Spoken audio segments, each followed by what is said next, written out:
لیلۃ القدر کا ترجمہ فاطمہ، لیلۃ القدر کا ترجمہ فاطمہ، لافتہ کے خدا، لافتہ کے خدا کا پتہ فاطمہ، لیلۃ القدر کا ترجمہ فاطمہ، انبیاء کے ہیں مشکل کشا مرتضیٰ،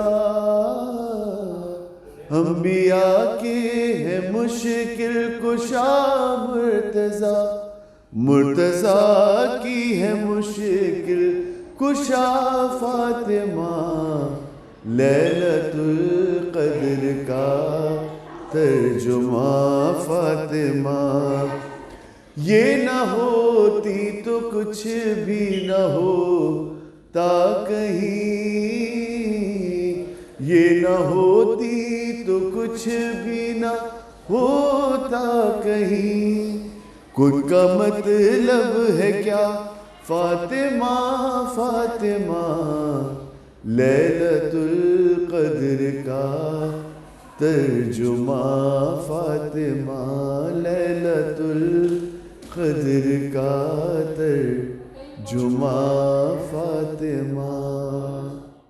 اعوذ باللہ من الشیطان اللعین الرجیم، بسم اللہ الرحمن الرحیم۔ تمام تعریف خدائے برتر کے لیے، درود و سلام محمد و آل محمد کے لیے۔ ناظرین اکرام، میں آپ کا میزبان خاور رضا نقوی، قائم ٹی وی کے خصوصی پروگرام ولادت بی بی فاطمہ زہرا سلام علیہ۔ ناظرین، اس وقت ہم موجود ہیں کربلا معلیٰ میں، اور پروردگار عالم کا خاص کرم ہے کہ اس نے ہمیں ان خاص ایام میں ان خاص مقامات پر زیارت کے لیے اذن دیا، ہم یہاں تک پہنچے۔ آپ تمام کے لیے بہت ساری دعائیں، آپ تمام کی نیابت میں تمام زیارت اور تمام جتنے اماموں کے روضے ہیں، سلام آپ کی جانب سے بہت ساری دعاؤں کے ساتھ۔ ہم اس وقت موجود ہیں اسٹوڈیو میں، اور ہمارے ساتھ موجود ہیں مولانا اعجاز احمد محسنی، جو کہ مسلسل قائم ٹی وی پہ بے انتہا خوبصورت انداز میں پروگرام آپ کو پیش کر رہے ہیں، اور بے انتہا خوبصورت جوابات کا سلسلہ ہے۔ آئیے چلتے ہیں ان کی طرف، اور ان سے آج کے اس پروگرام کے بارے میں ہم جانتے ہیں کہ بی بی کی جو ولادت ہوئی وہ کن ایام میں ہوئی، اور کیا وہ دور تھا اور وہ کیسے حالات تھے۔ السلام علیکم۔ وعلیکم السلام حضور، بہت آپ کو مبارکباد۔ آپ کو سب سے پہلے بہت شکریہ آپ کا کہ قائم ٹی وی نے اور آپ نے مجھے مدعو کیا۔ آپ کا بہت شکریہ کہ آپ ہمیں ساتھ ہم کربلا میں الحمدللہ بی بی کا ذکر کر رہے ہیں، اور تمام ناظرین کو بھی مبارکباد بی بی فاطمہ کی ولادت کی۔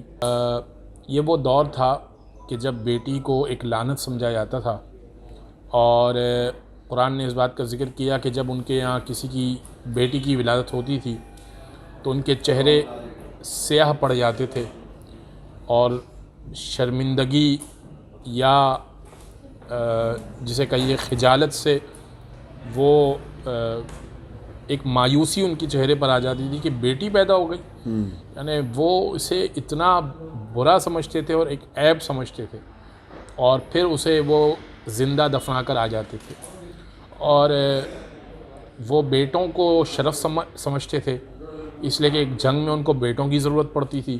پھر فخر و مباحت کرنا ہوتا تھا، کسی پر اپنے نسب کو، اپنے قبیلے کی بڑائی کرنی ہوتی تھی تو کہتا تھا کہ میرے اتنے بیٹے ہیں، کوئی یہ نہیں کہتا تھا کہ میری اتنی بیٹیاں ہیں۔ اللہ کے رسول نے بیٹی کی ولادت اللہ کے رسول کے یہاں جو ہوئی، اللہ کے رسول نے اس کانسیپٹ کو ختم کر دیا، اور اللہ نے اس کانسیپٹ کو ختم کر دیا کہ اگر میں نسل چلانا چاہوں تو بیٹی سے بھی چلا سکتا ہوں۔ سبحان اللہ، سبحان اللہ۔ پروردگار نے یہ بات کیا خوبصورت آپ نے کہی۔ اچھا، تو جب بی بی کی ولادت ہوئی تو پروردگار عالم نے کیا خاص اہتمام کچھ کیا تھا اس ولادت کا؟ جی، بسم اللہ الرحمن الرحیم۔ جب بی بی کی ولادت ہونا تھی تو پروردگار نے سبب ولادت جو تھا وہ سمجھیے کہ معراج تھا، یعنی معراج جو اصل وجہ تھی معراج کی وہ ولادت بی بی فاطمہ کا ہونا تھا، کہ جب ٹھیک ہے وہ جنت و جہنم کی سیر اور مختلف واقعات وہ دکھائے اللہ کے رسول کو، لیکن جب وہ ایک درخت کے قریب گئے اور جبریل نے کہا کہ اس سیب کو تناول کیجئے، تو اللہ کے رسول نے کہا کہ یہ وہی پھل نہیں ہے کہ جسے آدم نے کھایا تو جنت سے نکالے گئے؟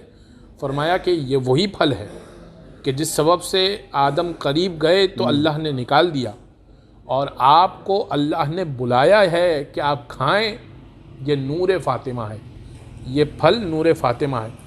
رسول اللہ نے کچھ کھایا، سیب جسے کہتے ہیں۔ سیب کچھ کھایا، تو رسول خدا سے جبریل نے کہا کہ اللہ کا حکم یہ ہے کہ آپ اسے پورا تناول فرمائیے، اور جب وہ کھا لیا کہا کہ اب نور فاطمہ پروردگار نے آپ کے اندر راسخ کر دیا، اب آپ عبادت کیجئے 40 روز۔ دن میں اللہ کے رسول نے روزہ رکھا، رات میں عبادت کی، اس کے بعد بحکم خدا باذن خدا جی جناب خدیجہ کے قریب گئے اور وہ نور فاطمہ منتقل ہوا۔ آپ کمال دیکھیے کہ آپ کو زیارتوں میں مل جائے گا کہ اشہد انک کنت نورا فی الاصلاب الشامخۃ والارحام المطہرہ، کہ اے امام حسین اور اے دیگر ائمہ بھی، کہ آپ پاک صلبوں میں رہے، پاک رحموں میں رہے، لیکن نور فاطمہ نہ کسی صلب میں رہا نہ کسی رحم میں رہا، سبحان اللہ، بلکہ وہ سیدھے پروردگار نے رسول خدا کو دیا اور رسول خدا سے بی بی خدیجہ، اور پھر وہ وجود میں آ گیا۔ سبحان اللہ، سبحان اللہ۔ پروردگار عالم نے کیا خوب اہتمام کیا یہ۔ اچھا حضور، میں جاننا چاہوں گا کہ بی بی کی ولادت کے وقت جناب خدیجہ کی خدمت میں کوئی کس نے ان کا ساتھ دیا اور کون موجود تھا اس وقت؟ چونکہ اس زمانے میں جناب خدیجہ سے بہت سارے لوگ متمنی تھے کہ ان سے رشتہ ہو جائے، مال و دولت چونکہ بہت تھا جناب خدیجہ کے پاس، عرب کی رئیس خاتون تھی، ملیکۃ العرب ان کا لقب تھا، واحد وہ گھر تھا کہ جس کے اوپر ایک تو پکا گھر تھا، سب کچے گھر تھے، پکا گھر وہ تھا، پھر اس گھر کے اوپر سونے کا گنبد موجود تھا۔ ہر شخص چاہتا تھا کہ خدیجہ سے شادی ہو جائے، خدیجہ سے نکاح ہو جائے، کہ مال حاصل ہو، لیکن جناب خدیجہ نے تقوی کی بنیاد پر اللہ کے رسول کو چنا۔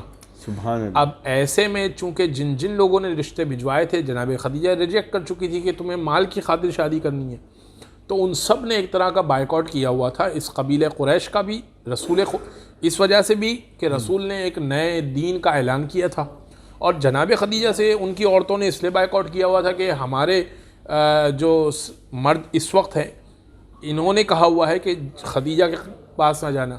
صحیح۔ اب جناب خدیجہ کے پاس کوئی تھا نہیں، اور عورت کو عورت کی ضرورت ہوتی ہے کہ جب ولادت ہوتی ہے، بے شک۔ تو انہوں نے جناب رسول سے کہا کہ میرے یہاں ولادت ہونے کے قریب ہے اور میں پریشان ہوں کہ مکے کی کوئی عورت آنے کو تیار نہیں ہے، میرا ساتھ دینے کو تیار نہیں۔ تو حبیب خدا نے کہا کہ جب نور فاطمہ اللہ نے دیا ہے تو اللہ ہی اسی کی ولادت کا انتظام کرے گا۔ سبحان اور ولادت کے وقت جناب مریم، جناب آسیہ، جناب سارہ، جناب مریم، آسیہ، سارہ اور جناب حاجرہ، یہ 4 خواتین آئیں، اور آنے کے بعد انہوں نے جناب خدیجہ کا ساتھ دیا۔ آپ سوچئے جناب مریم مادر عیسیٰ، سبحان اللہ، جناب حاجرہ مادر اسماعیل، سبحان اللہ۔ تو یہ بڑی بڑی خواتین، یہ جو چنی ہوئی خواتین تھیں، یہ آئی ہیں مدد کرنے کو جناب خدیجہ علیہ السلام کی۔ واہ واہ، سبحان اللہ، سبحان اللہ۔ اور حضور، میں آپ سے ایک چیز اور بھی جاننا چاہوں گا کہ ہم مختلف سوشل میڈیا پہ یا ویسے بھی سنتے رہتے ہیں کہ بی بی فاطمہ کی کچھ اور بہنیں بھی تھیں، اس پر ایسا کچھ سلسلہ تھا یا؟ ایک کانٹروورشل ٹاپک ہے جس کو ہم بہت آسانی سے ختم کر سکتے ہیں اور بات کو ہم ایک جواب دے سکتے ہیں اس کا، کہ اگر جناب بی فاطمہ کی دیگر بہنیں تھیں، بعض نے یہ لکھا کہ جناب خدیجہ کی 40 برس میں شادی ہوئی، 3 بار بیوہ ہو چکی تھی، 3 اولادیں ان کی سابقہ شوہر سے تھیں، فلاں تھا، یہ تھا، وہ تھا، یا رسول کی 3 اور بھی بیٹیاں تھیں۔ تو اگر یہ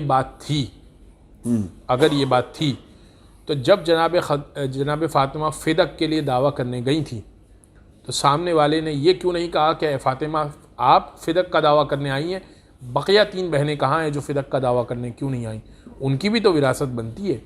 بلکہ سامنے والے نے تو یہ کہا کہ میں نے حدیث سنی ہے کہ انبیاء وراثت نہیں پاتے، جبکہ وہ کہہ سکتا تھا کہ بھائی آپ آ گئی خالی، باقی 3 نہیں ہیں، اس کا مطلب کہ ان کو معلوم ہے کہ نبی وراثت نہیں چھوڑتے.